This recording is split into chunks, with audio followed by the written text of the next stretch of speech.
Good afternoon, everyone. It is Good Friday. So we can say Yom Tov in Yiddish, which means good day.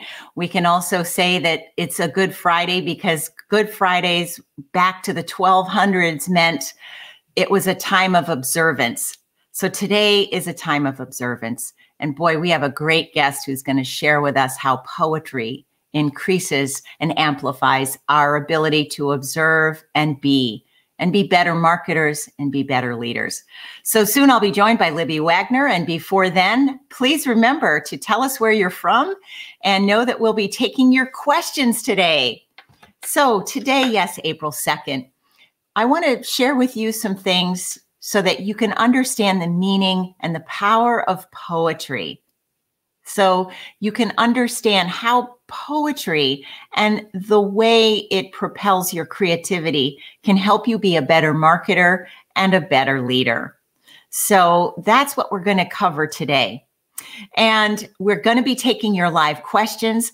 We want to make sure you walk away with some pragmatic insights that you can use right away, not only because poetry has the power to heal, but because poetry informs our leadership. So let me tell you about our guest today, a fellow author, leadership consultant and coach, gardener, Seattle resident, and most importantly, a good friend. Please welcome Libby Wagner. Hello, Libby. Hi, Lisa. So great to be here today. Happy spring. Happy spring to you. Now, is the gardening starting in Seattle or is winter still holding on? You know, it's almost time to start planting some vegetables and things like that. Although I have been out to see what's budding and what's beginning and what's breaking through, which is a really great metaphor for where we all are right now. Yes, breaking through. You know, a quick story. I'm part of the county volunteer medical corps here, and I did my first full day of volunteering at the COVID distribution center, you know, the vaccine distribution center. And yes, that you could feel it in the air, you know, that sense of new beginnings and optimism. Yeah, that's great. Well, thanks for your service too. What a great activity. Yes, it was. So I have to ask, I always love to ask our wonderful guests, you've been an entrepreneur for the decades I've known you. And so we share that in common. Where did you get the entrepreneurial bug when you started your other company? Oh, wow. Tell us about that.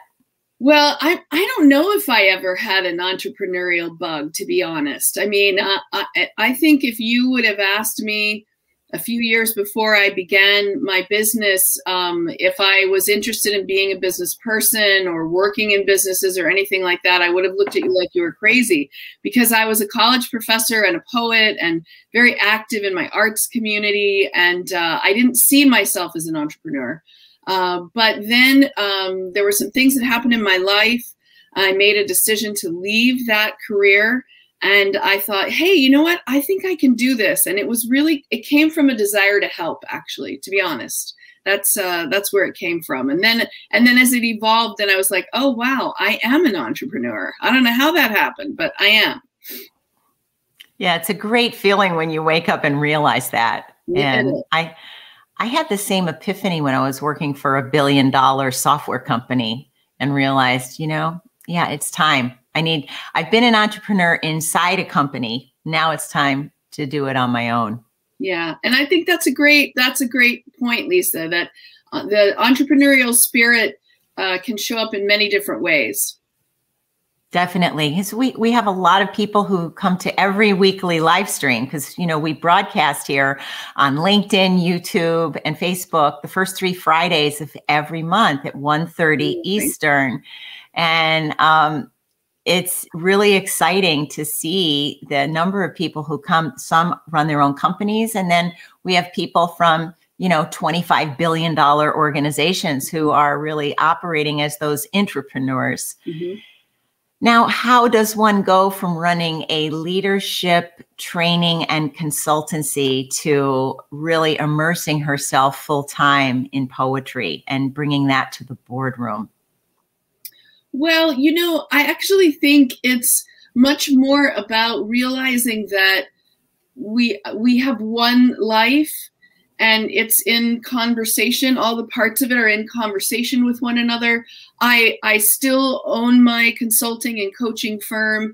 I think it just took me a long time to realize that actually my love as an artist and a poet enhanced and supported my work, but also because what my clients really needed was they needed both the poetic and the pragmatic.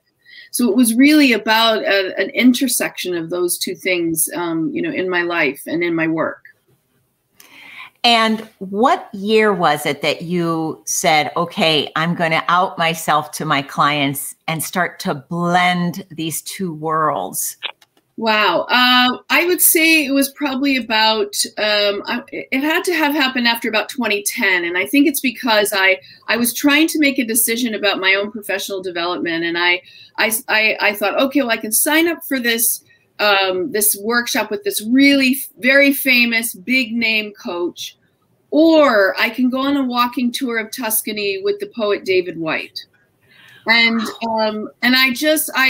both of those things would have been great, but it was one of those times where I just turned toward the thing that felt more soulful to me. And that really changed everything, because I reclaimed myself as an artist who also loves to work with business people, entrepreneurs, and leaders. Yes. And they're definitely not mutually exclusive. I mean, not at all. It's amazing to me how when I am fueling my creativity, when I am really feeling my most creative, is when my clients get the most benefit. Absolutely. There's a direct correlation. Absolutely. Absolutely. In fact, two other colleagues and I, Owen O'Sullivan and Stephen Morris, who are both practicing artists and who also work inside organizations. We just did a session the other day with a group of scientists, actually. And some of these people are the leading scientists in their field. And what we were talking to them about was their own leadership artistry and claiming their own creativity. And part of the disconnect, I think, or the imagining that it's not related, is that it's like we speak one language in business and one language in art, but actually we need to be bilingual.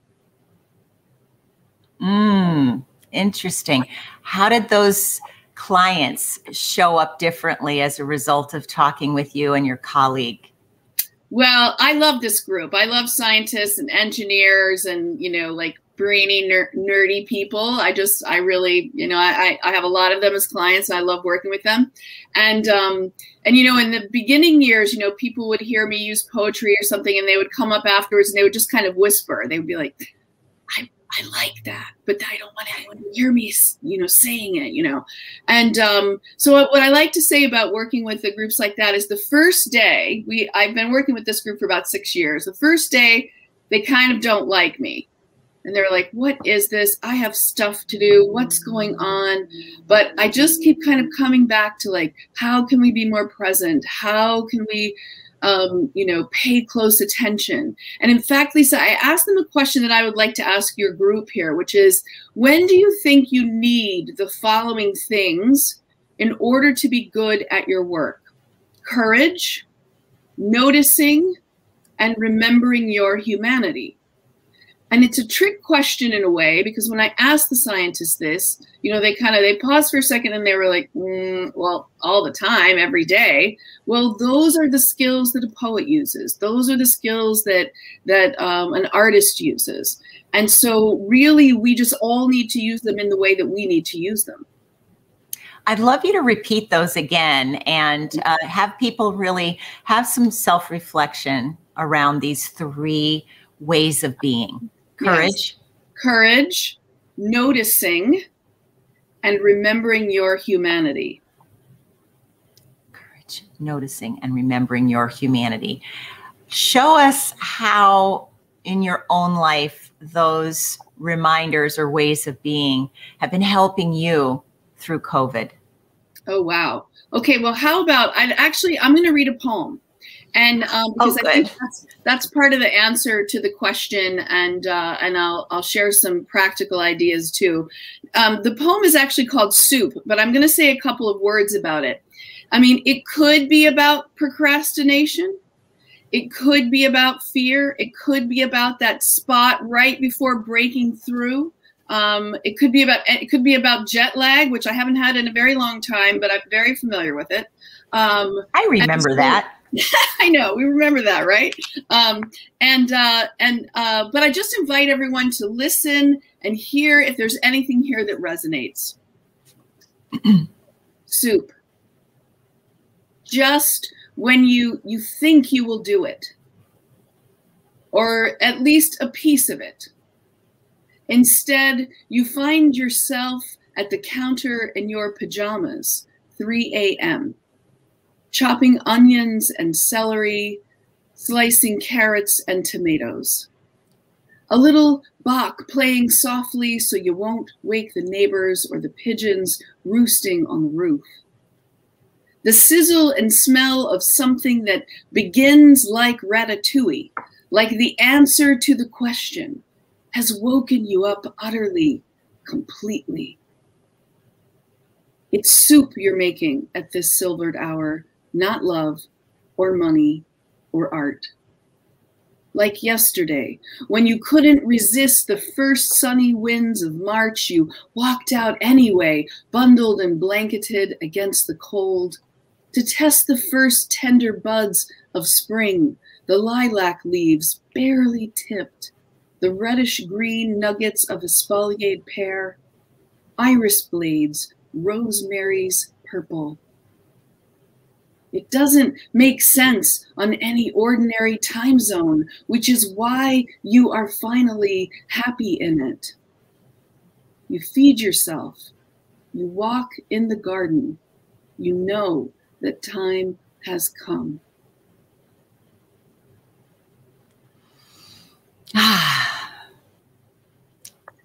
That is really great, Libby. When did that poem emerge from you?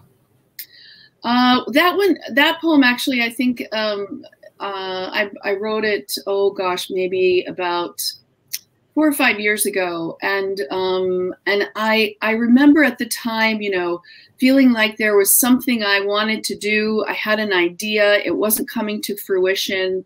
I wanted to work on a project.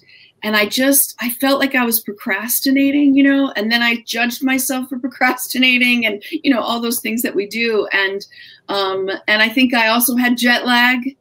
And the really part of the poem is about, you know, when you find yourself on the threshold of something, and I love the metaphor of a threshold.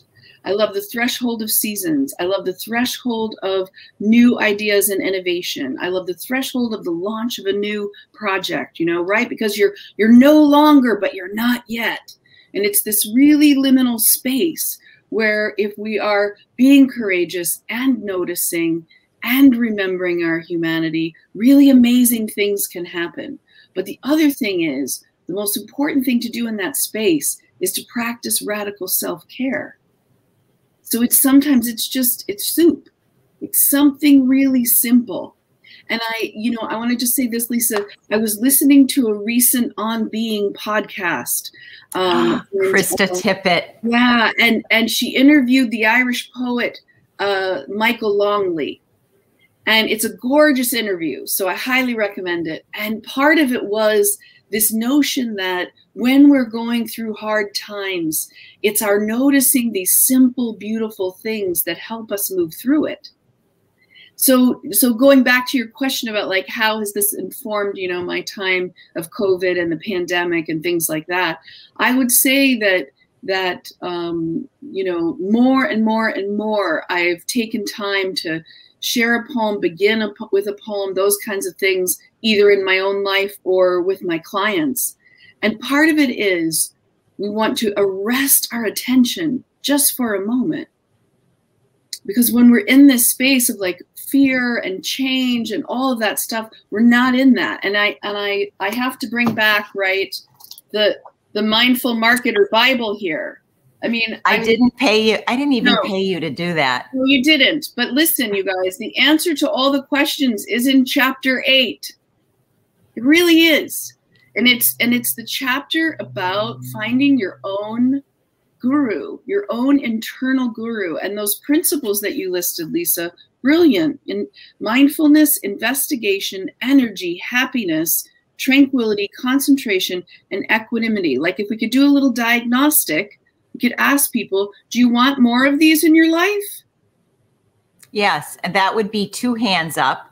Yeah. You know, we have absolutely, and thank you for saying that. The Mindful Marketer was 5 years before its time. I did not predict the pandemic, but I have people reaching out to me now asking for guidance around some of these things. Absolutely. And I'm really, really grateful that the book has a shelf life and can help so many thousands of people. So thank you for saying that. Well, you're welcome. And I want to say, you know, the other thing is like a really good book invites you to come back, you know, and so maybe, you know, people read your book when it first came out, and I would say, go back, start with chapter 8, go back. Thank you. And because, and here's the thing, poetry is just one way. It's just one way to be more wholehearted, more mindful, more present.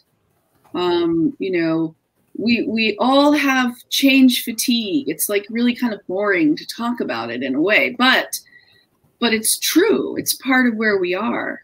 And so my way of moving to the present moment is by arresting people's attention with a poem. Yes, thank you. And taking that pause is so powerful. We have been through so much in the last year, and many people say that we really have been through, 20 years of trauma in 13 months. Mm-hmm. And I'm starting to believe it. So allowing ourselves to pause, especially now with this holiday weekend upon us, to just kind of let these words pour over us and pause and notice some things around us that prior to COVID, we've just been too darn busy to notice, mm-hmm. which could be walking in the woods and noticing the first crocuses of the season at your feet. Mm-hmm. And very simple things that then, for me at least, put me in this mind space of metaphorical thinking, mm-hmm. problem solving, mm-hmm. and self-acceptance. Yeah. Yeah. Those are the things that help me. I think noticing beauty, and I mean, we can look at that from, what you're talking about, especially like springtime in the Northern Hemisphere. It's the perfect time to be outside and to take those times of noticing. And I did this last week with the scientists, I give people an assignment to go outside and to practice noticing 10 things without metaphor or simile. And then I have them come back and share what they've noticed, right? You think, oh, okay, great. They've noticed the leaves or the trees or the bird or the sounds or whatever. And then I say, okay, what if you took that level of noticing into your next meeting, into your next conversation, that level of noticing? I mean, like, that's all people want anyway, is our full presence for just a few moments. And the other thing I'm thinking about is, if you think, for Americans who are tuning in here, we got to experience the lovely and talented poet Amanda Gorman when she did her poem on Inauguration Day. And it's so fun to watch people when this is National Poetry Month. Like, maybe you didn't even know that, but it is.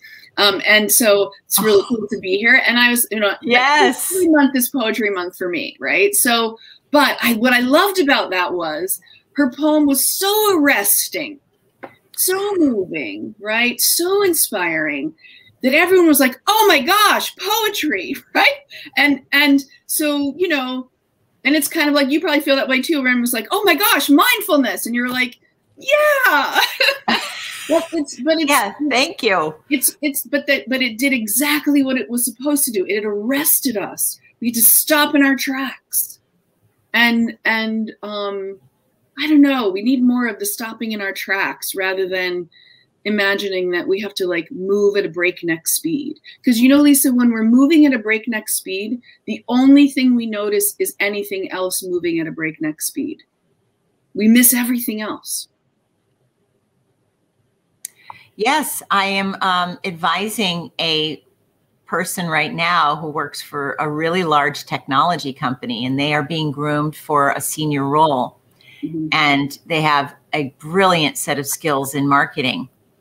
But when we went out and talked to their stakeholders, the stakeholders said, you know, when we asked them, well, how can that person be a better leader and be more effective at driving growth in this organization? They said, they need to slow down. We can't sometimes keep up with them because they have so much information to share. Sometimes they just need to stop talking and test the audience for comprehension and support and buy-in. That was great feedback. Like that was really great feedback. Yeah. And I mean, you know, we in modern business, we're addicted to speed.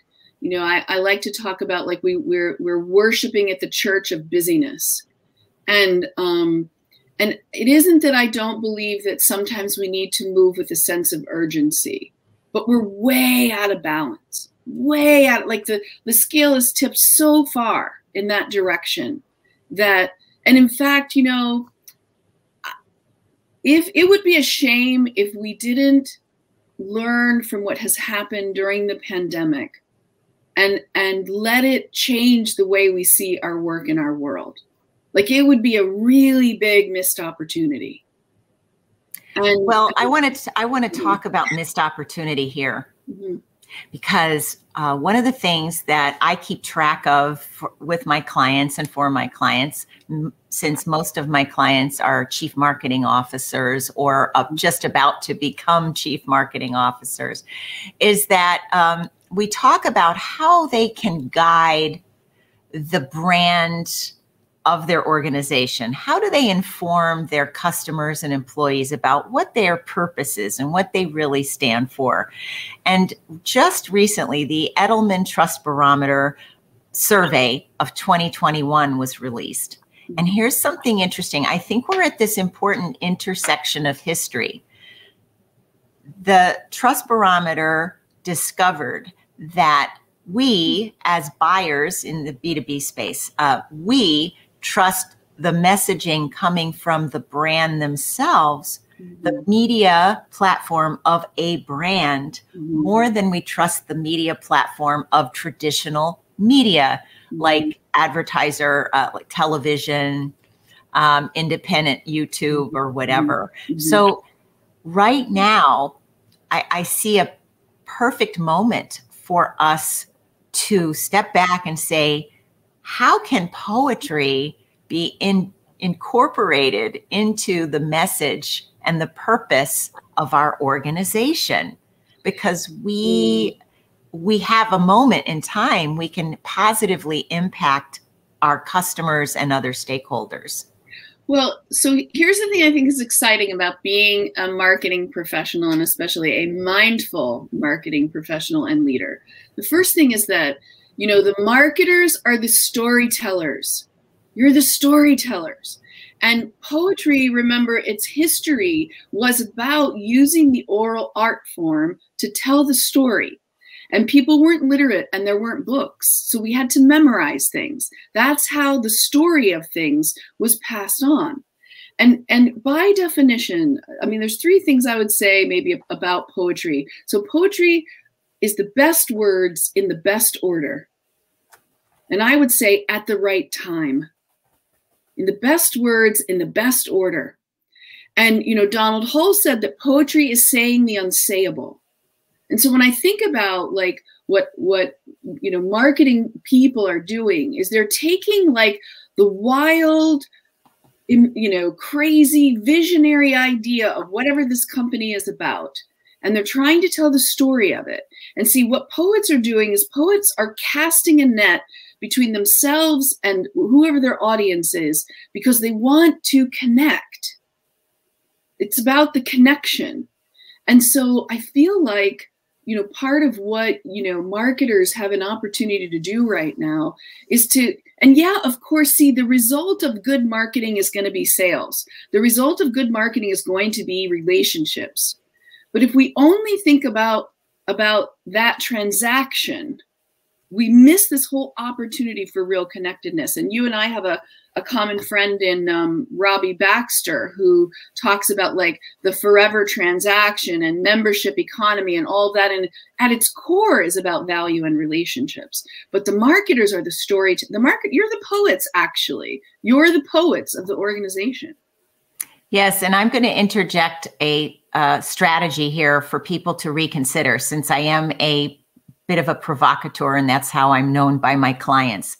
I want to remind people that what my point of view is and what I'm noticing with my best clients, which is those who are still treating clients or customers as things that have to go through a funnel, are really missing out on the core message here. They're missing out on opportunity to perpetually bring poetry and inspiration to your customers. Mm-hmm. And so now I'm working right now with a client who is reframing their thinking about delivering poetic experiences to their customers well before they're even qualified, early on in the nurturing of that relationship, all the way through to after they buy or when it's time for them to renew. Mm-hmm. And we have to, and that's what I think poetry is like. To me, it's not a straight arrow. It's a circle. Mm-hmm. It brings this holistic, circuitous way of thinking to everything I do. Well, and it's designed like I want to read and write poetry that moves me emotionally, that moves me to action, that moves me to thinking, that provokes. And so, I mean, that's also, and what I said about the good book, see, a good poem you're going to go to over and over and over again, right? And so I feel like you have this opportunity, like you're talking about, to remember your humanity, to notice, to be courageous, right? In the work of marketing. And that's what the principles of poetry can offer us. Yeah. Yes, absolutely. And they allow us to celebrate our humanity. Mm-hmm. That's the other part that I love are the metaphors, but also that celebration of our humanity. Mm-hmm. I think of Mary Oliver and what she has done to celebrate her ups and downs in her life, and using nature as the metaphorical backdrop to her experiences. Yeah, she's a great one. She's a great one, Lisa. I'm sorry, I got excited there and interrupted you. I know. But Lisa's recommendation is perfect. Like if you're just entering into this idea and you're kind of going, I don't know about poetry, Mary Oliver is like a perfect entry point. And if I could just tell one quick story, when I was a college professor, I was teaching an introduction to poetry class, and I had a couple of military veterans who had signed up for the course only because it was at the time they just needed a class. They didn't know why they were signing up. And one of them came up to me, they were very suspicious about the whole poetry thing, but they came up to me. One guy came up to me after he said, "That Mary Oliver, you think she's writing about skunk cabbage, but then she's not. It's about something else entirely, And I was like, okay, my work is done here, right? Like, anyway, yeah, it's great. And may she rest in power. I mean, yes, her connection to nature is prolific, in my opinion. And we have a person who has a comment for us here, a LinkedIn user, who says that S.I. Hawakawa made the connection between poetry and advertising back in the 1940s. Exactly. And he compared copywriters to modern court poets. Yeah. Kudos to S.I. Hawakawa. Yeah, I would agree. And actually I would say to marketers, like, reclaim your place as the modern day, corporate poets. Like, reclaim your place, because you're the storytellers, you're the provocateurs, you're the ones who also, you're like, you're capturing that vision, and then you're trying to make that connection. You're casting the net out. And if you do it with courage and with presence and noticing and remembering your humanity, then you will make connections with the people who need and want your products and services and relationships with you. And Libby, you interact with marketers all the time. I know you have been doing keynotes for a couple of decades now, and you're still doing virtual keynotes thanks to COVID. Talk to us about how you think leadership and communication has been forever changed by COVID. Well, I think one thing is that, we have operated under the mythology that we have a work life and a personal life. But all of a sudden, people are like trying to have a Zoom call in their basement or their closet, or, their cats are walking across the screen and their kids are in the other room. I had one of the scientists last week had the screen behind her, and she said, Legoland is on the other side of this screen, right? And so, part of one of the things I think that leaders have had an opportunity to do in a really visceral way is notice that we are whole human beings showing up to the workplace.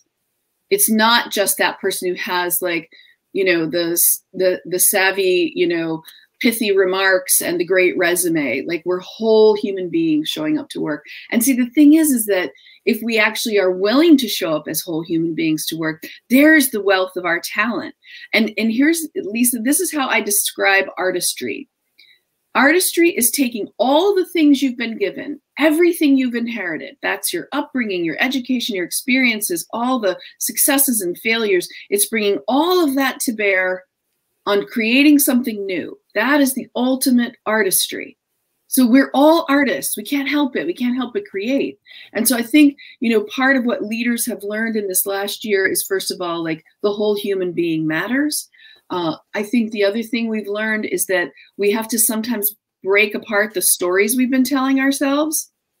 We can't have flexible working hours. We can't work from home. We can't, really? Yeah, I guess we can.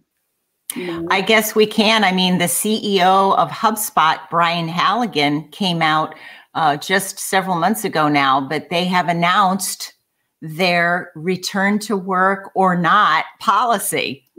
And what I love about it is they took that into consideration. They said people are bringing their whole selves to work and to life, and they believe in their people such that they said, you get to choose the work environment you want. Right.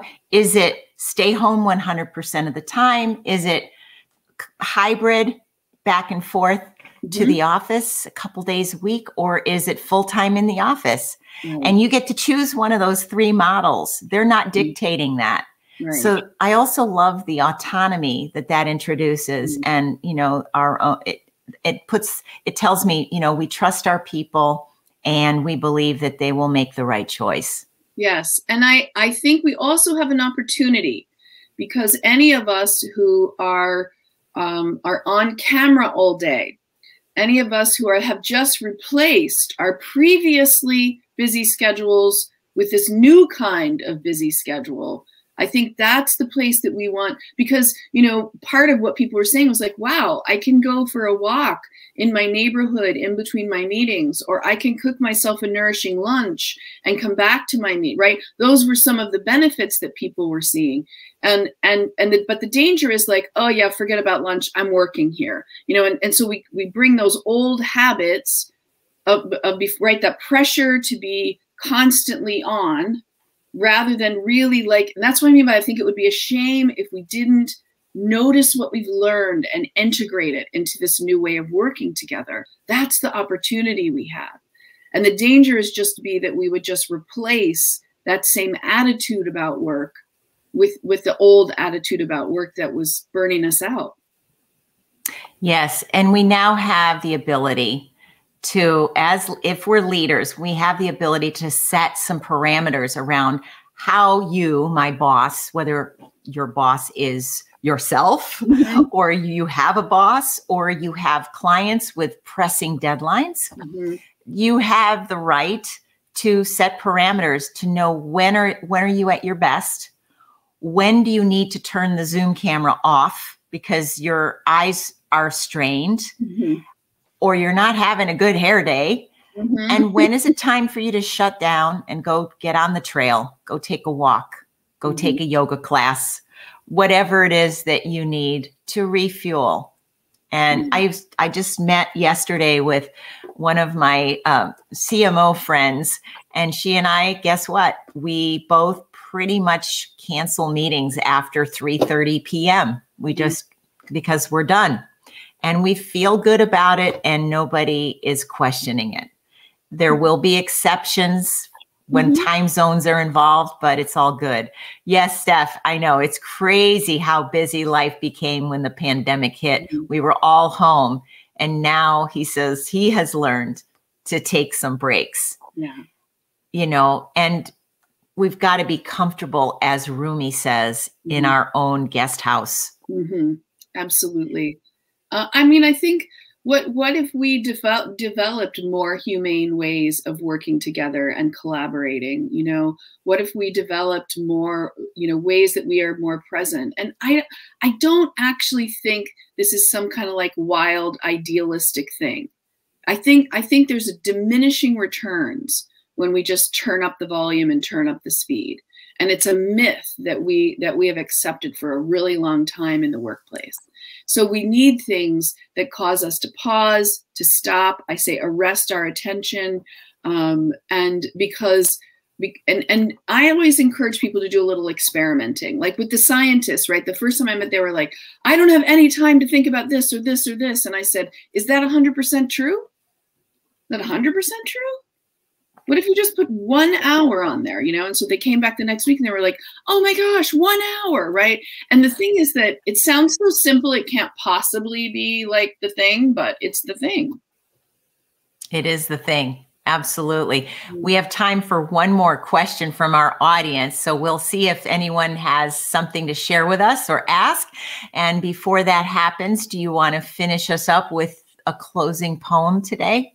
Actually, I'd love to share a Seamus Heaney poem. It's very short, the great Seamus Heaney, and I think it fits in with what we've been talking about, Lisa. And it's called Had I Not Been Awake. Had I not been awake, I would have missed it. A wind that rose and whirled until the roof pattered with quick leaves off the sycamore and got me up. The whole of me, a patter, alive and ticking like an electric fence. Had I not been awake, I would have missed it. It came and went so unexpectedly, and almost, it seemed, dangerously, returning like an animal to the house. A courier blast that there and then lapsed ordinary, but not ever after, and not now. Had I not been what does that poem mean? What does it mean to you, Libby? What do you love about that poem? I think that, well, one of my favorite, I actually wrote an essay that was included in a collection about Thoreau, Henry David Thoreau. And I love, one of my favorite Thoreau quotes is, to be awake is to be alive. And I think we can look at that literally, but we can also look at it metaphorically. And there are so many things that are tempting us and have the gravitational pull in our lives that to numb us, fragment us, pull us away from being fully awake. And, you know, I just think about, like, sometimes I think about the simplest conversation that you might be having with a colleague or a friend or someone you're mentoring or coaching or supervising. And what if you were fully awake in that conversation just for 10 minutes? Like, you won't have the risk of not missing it. And, you know, I mean, think of the times people said, how did I not notice that? How did I not get it? How did I not see that? You know, and a lot of times it's because we weren't present. Right. Right. Well, I have been very present for today's conversation, Libby. This was phenomenal. I feel so much more prepared and ready for a relaxing weekend, a weekend of reflection, and, just I feel much more alive. So I want to really thank you for being with us today. And I want to remind people, Libby, that people can find you at libbywagner.com and receive your newsletter through that avenue.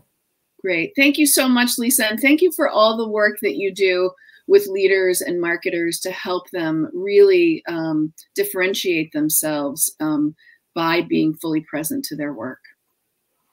Oh, it's my pleasure. It is my work. It is my purpose. So that's what I enjoy doing. And having people like you around to inspire me through the beauty of words and metaphor is really powerful. So come back and see us again soon, Libby. Thank you. Absolutely. Happy Easter and happy Easter and happy Passover. Thank you. Thanks, Lisa. Thank you. And my goodness, we have hit the top of the hour again, or at least 10 minutes after. So let me wrap up by reminding everyone that Libby also has a number of books you can order on Amazon, including a book of poetry. So make sure that you go to your favorite bookseller, whoever that may be, and you can find some of her works there.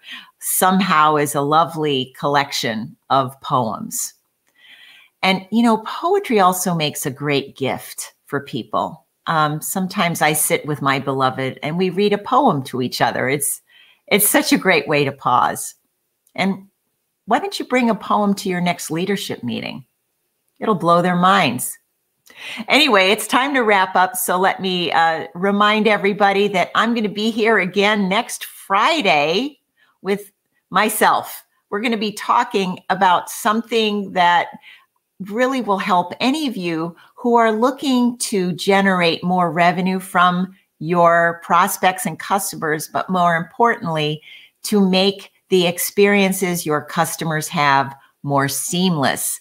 Now, we're going to be a little antithetical to our poetry discussion today, and we're going to talk about the need for speed in your customer's journey. So we're going to flip the switch a little bit and mix it up. So remember, next week on April 9th from 1:30 Eastern to 2:10 Eastern, I'll be taking your questions to help you achieve even more greatness with your customers.